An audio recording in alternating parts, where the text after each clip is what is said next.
Bismillahirrahmanirrahim. Assalamualaikum warahmatullahi wabarakatuh. Anak-anak sekalian, jumpa kembali pada pertemuan hari ini mata pelajaran fikih kelas 3. Anak-anak sekalian, marilah kita awali dengan berdoa kepada Allah supaya aktivitas kita mendapatkan pahala dan tidak menimbulkan kesia-siaan. Kita awali dengan berdoa bersama-sama. Silahkan ikuti dengan khusyuk. A'udzubillahi minasyaitonirrajim. Bismillahirrahmanirrahim. Raditu billahi rabba wa bil islami dina wa bi Muhammadin nabiyyan wa rasula. Rabbi zidni ilma warzuqni fahma. Amin.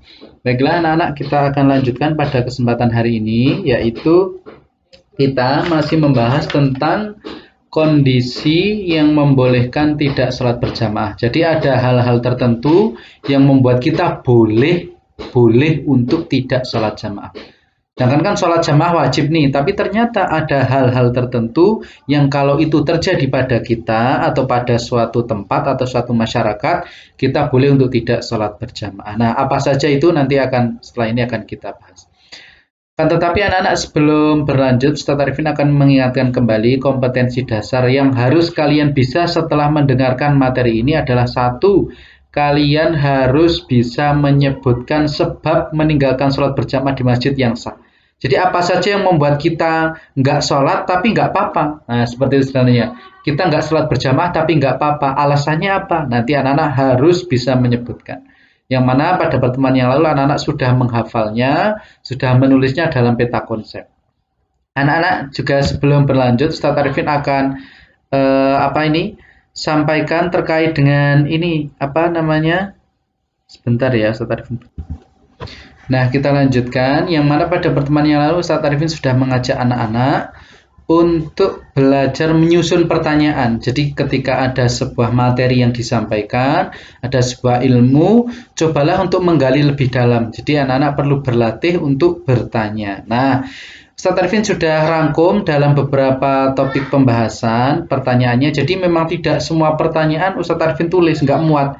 Karena pertanyaan-pertanyaan hampir sama. Jadi Ustaz Arifin tuliskan yang pertanyaannya umum. Pertanyaan ini diajukan oleh beberapa siswa yang mana saya ringkas menjadi satu pertanyaan yang umum. Oke anak-anak, sebelum lanjut kita bahas tentang pertanyaan ini, ada beberapa pertanyaan dari anak-anak. Terima kasih telah mengirim pertanyaan. Yaitu ini pertanyaan pertama, bencana boleh tidak berjamaah, bencana apa? Insya Allah sudah cukup jelas dijelaskan, dalam buku juga sudah ada. Jika ada misalnya bencana yang sangat mengerikan bisa mengancam keselamatan seseorang. Kalau di sini sebab umumnya ada misalnya angin kencang, ada lumpur atau banjir, ada bencana dan lain-lain. Jadi bencana misalnya gempa bumi itu kita boleh untuk tidak melaksanakan sholat berjamaah. Ketika gempa buminya itu bisa meruntuhkan bangunan-bangunan karena akan beresiko ada gempa susulan dan lain sebagainya. Maka boleh untuk tidak melaksanakan sholat berjamaah. Saya kira pertanyaan pertama jelas. Pertanyaan yang kedua. Pertanyaan yang pertama sudah. Pertanyaan yang kedua. Eropa suhunya sangat dingin. Nah, ini pertanyaan ada juga, ini bagus. Dia sudah tahu tentang Eropa. Kalau Eropa ada musim salju ya, Eropa suhunya sangat dingin.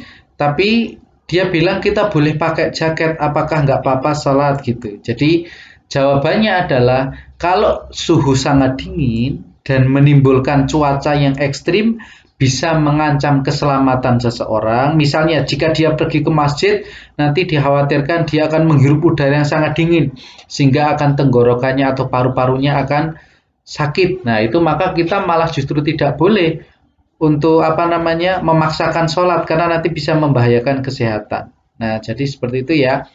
Untuk Eropa ketika musim-musim dingin diperbolehkan sholat di rumah karena musim dingin sana ekstrim, bisa sampai -5 derajat, sangat dingin sekali. Dan ketiga, gimana kalau sakit tidak parah, boleh nggak jamaah? Misalnya stroke. Nah, ini pertanyaan juga. Jadi sakit kalau tidak parah itu tetap diusahakan untuk berjamaah. Misalnya apa sakit yang tidak parah? Misalnya yang tidak parah misalnya pilek atau misalnya sakit tangannya terkena pisau sedikit. Nah, itu tetap harus jamaah. Karena itu bukan sakit yang parah. Nah, kalau sakit stroke, ini dia tidak bisa berjalan. Jadi stroke itu penyakit pecahnya pembuluh darah yang ada di otak. Jadi dia tidak sudah tidak mampu menggunakan koordinasi tubuhnya untuk gerak-gerak sulit. Nah, ini boleh untuk nggak jamaah, tapi kalau sakit yang tidak parah, diusahakan untuk tetap berjamaah. Pertanyaan selanjutnya yang saya rangkum juga ada, kalau ada sesuatu yang penting, apakah boleh meninggalkan sholat? Nah, penting itu maksudnya apa? Penting ini kalau sesuatu yang membahayakan boleh, tapi kalau sesuatu yang bersifat duniawi, artinya misalnya saya penting harus ada nikahan. Nah, nikahan itu memang penting, tapi itu bukan perkara akhirat, jadi perkara dunia. Jadi kalau ada nikahan, kemudian kok kita sampai nggak sholat, itu adalah keliru. Ya, maksudnya penting adalah jika sesuatu itu sangat urgent atau sesuatu yang istilahnya darurat dalam bahasa darurat itu sesuatu yang harus dilakukan. Misalnya kok kalian sedang antri periksa, sedangkan kalau ditinggal nanti khawatir antriannya tertinggal. Kalau antrian tertinggal kamu nggak bisa periksa, sakitnya tambah parah. Nah itu maka boleh. Nanti ada jamak, ada menjamak sholat, menggabungkan sholat. Dan juga mengkosor, meringkas sholat. Nah seperti itu. Jadi perkara penting ini dikembalikan kepada kebutuhan. Kalau memang itu penting, nggak bisa ditinggalkan sama sekali. Kalau ditinggalkan menimbulkan bahaya, maka boleh. Tapi kalau penting itu dalam arti saya pengen lagi wisata Ustadz, saya nggak bisa sholat karena lagi nonton video, nonton sirkus bagus banget. Nah itu bukan perkara yang penting. Nah jadi perhatikan itunya. Pentingnya di mana. Kemudian nih sebab khusus dan sebab umum itu apa? Jadi sebab umum itu biasanya berlaku terhadap beberapa orang. Kalau sebab umum misalnya bencana, misalnya ada suatu daerah A namanya, suatu kota yang tinggal di A terkena hujan sangat deras sampai dengan timbul banjir kayak di Kalimantan yang sekarang. Maka dia boleh meninggalkan sholat berjamaah. Ini sebab umum. Karena semua orang terkena dampaknya. Sedangkan sebab khusus itu biasanya terjadi hanya pada beberapa orang. Sebab khusus misalnya ada orang yang namanya misalnya Aldi, misalnya si Aldi ini sedang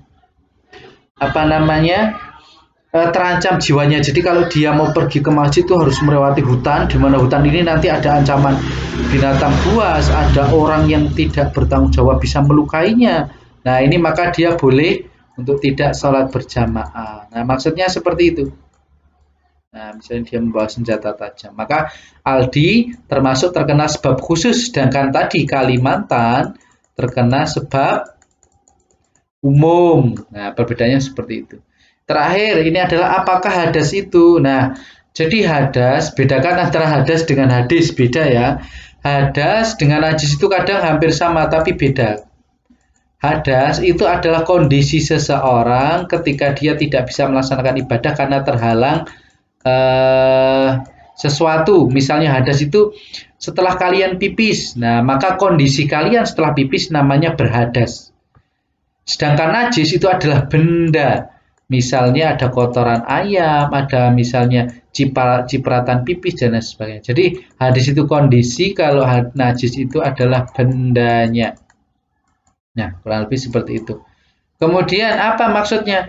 Hadas dan najis kan hampir sama Ustadz. Kalau misalnya orang-orang sholat beda. Kalau misalnya ada orang sholat, dia terkena najis, maka tinggal apa? Kalau dia terkena najis, najisnya dihilangkan, nggak usah wudhu, dia boleh, udah sah lagi. Tapi kalau hadas, misalnya dia berdiri mau sholat, kentut, maka dia hadas. Kalau hadas nggak boleh, kentutnya udah hilang terus kalian langsung sholat, harus wudhu dulu. Nah ini perbedaannya hadas dengan najis dalam kondisi seorang ketika mau sholat. Saya kira cukup jelas. Anak-anak sekalian, untuk materi pertemuan hari ini, insya Allah Ustaz Arifin tidak membahas lagi tentang kondisi orang yang tidak berjamaah. Jadi sudah cukup jelas yang mana ada sebab umum dan sebab khusus. Silakan anak-anak hafalkan, karena itu capaian kita pada materi ini, usahakan untuk hafal.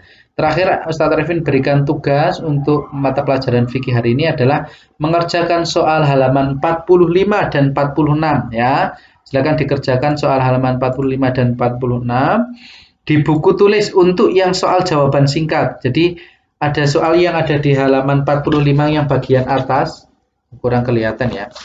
Jadi ada soal yang halaman 45 bagian atas nomor 1 sampai 4. Bagian atas itu dikerjakan di buku tulis, sedangkan yang bawah room 2 nomor 1 sampai dengan 10 untuk dikerjakan di buku paket. Silakan dua tugas ini kalau sudah selesai difoto ya. Difoto kirimkan ke WA Ustadz Arifin, insya Allah di hari Sabtu Ustadz Arifin akan koreksi. Oke, anak-anak pertemuan kita cukup sampai di sini. Ustadz Arifin akhiri. Assalamualaikum warahmatullahi wabarakatuh.